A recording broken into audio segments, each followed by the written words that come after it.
ปรากฏว่าไปถึงต้องไปอยู่ ICU นี่ ICU เราก็จะเห็นสภาพเราถามว่ามีที่สำหรับพระหรืออะไรไหมไม่มีเตียงสำหรับพระอยู่10 เตียงโดยประมาณแบบนี้ครับ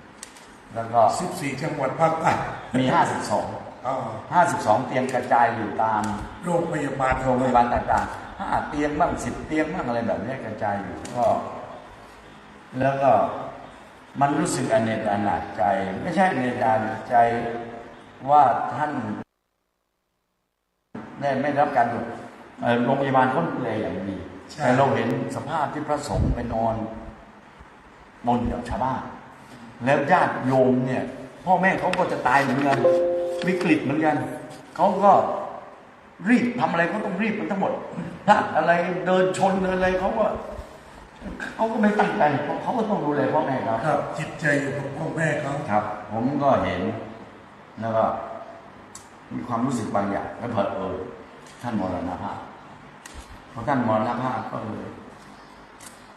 คิดว่าเราจะมีปัญญาที่จะทำโรงพยาบาลสงฆ์ตอนแรกทำหมายก็คือเราคิดทำโรงพยาบาลสงฆ์ในภาคใต้สักโรงคิดเป็นโรงพยาบาลสงฆ์ก่อนครับไม่มาคิดแต่ว่าคิดแบบไม่รู้แต่พอศึกษาปั๊บมันไม่ได้ทำโรงพยาบาลปัญหาคือต้องหาหมอพยาบาลแพทย์มันไม่น่ามีปัญหาเรื่องเงินเดือนหรืออะไรถ้าชาวบ้านมีศรัทธาแต่ปัญหาเนี่ยที่รัฐก็สร้างโรงพยาบาลเพิ่มไม่ได้เพราะบุคลากรไม่มีก็มันมีความบังเอิญที่ลงตัวอยู่ว่าผมก็ไปเป็นจำเลยในคดีกปปส.กับท่านอาจารย์สมบัติอธิการบดีมหาวิทยาลัยวลัยลักษณ์เนี่ยซึ่งผมกับท่านก็ได้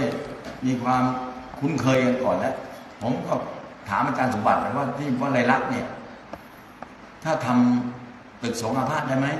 นะหมอพยาบาลเนี่ยมีไหมท่านบอกมีท่านสนใจทำก็มาทำเลย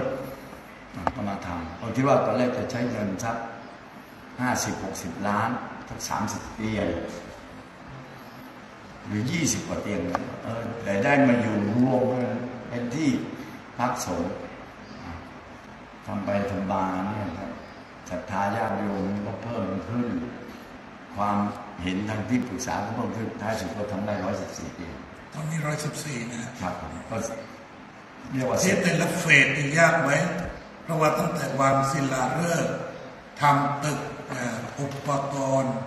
และตอนนี้กองทุนเฟส 4นะกองทุนเนี่ยกองทุนเนี่ยก็เป็น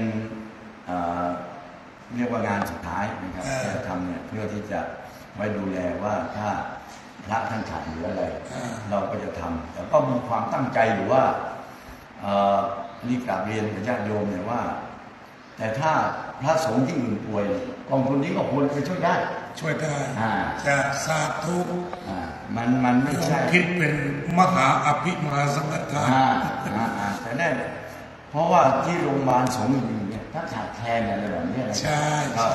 มูลนิธิก็จะได้ไปประสานจุนเจือกันจะได้มันทำเรียกว่าตั้งแต่ทำมาเนี่ยครับก็กราบพระอาจารย์ด้วยศรัทธาญาติโยมเนี่ยไม่มีสะดุดเลยก็ใช้เวลาปี63 64 65 67 4 ปีแล้ว4 ปีเต็มเสร็จเรียบร้อยทุกประการที่ไม่สะดุดไม่มีปัญหาเนี่ยเพราะว่าศรัทธาญาติโยมเนี่ยได้ให้การบริจาคมาอย่างต่อเนื่องแล้วก็จะมีคณะแฟนคลับโยมจากอเมริกาจะมาบริจาคที่โรงพยาบาลเองจะฝากอาตมาเหมือนกันบอกว่าถ้าโยมมาเองดีกว่าครับผมอนุโมทนาครับอันนี้ก็ที่มาความเชื่อมโยงเราเรียกว่าบุญสัมพันธ์ระหว่างวัดแล้วก็โรงพยาบาลแล้วก็กองทุน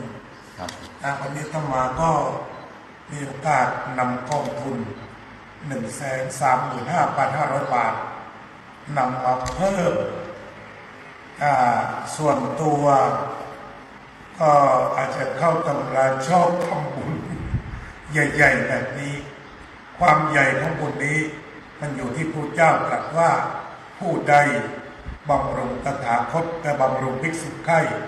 กันหนึ่งว่าบำรุงตถาคตอันนี้หนึ่งบุญใหญ่พอสมควรส่วนบุญที่สองก็คือเพื่อสงฆ์ที่จอดมาสี่ทิศแล้วก็วันนี้คุณสนธิยาก็พูดชัดว่าขั้นที่สี่ที่มาทั้งตัวกองทุนก็คงจะไม่ดูแลเฉพาะสงฆ์ที่นี่แต่อาจจะเอื้อเฟื้อเกื้อกูลต่อสงฆ์ที่อื่นหรือกองทุนสงฆ์ที่อื่นก็ถือว่าเป็นอภิมหาสังฆทานเพราะว่ามันอยู่ตรงนี้ตัดการจำกัดสังฆทานอยู่ตรงนี้ตัดการจำกัดว่าเป็นใดๆถ้าใครมีความทุกข์ก็ดูแลตรงนั้น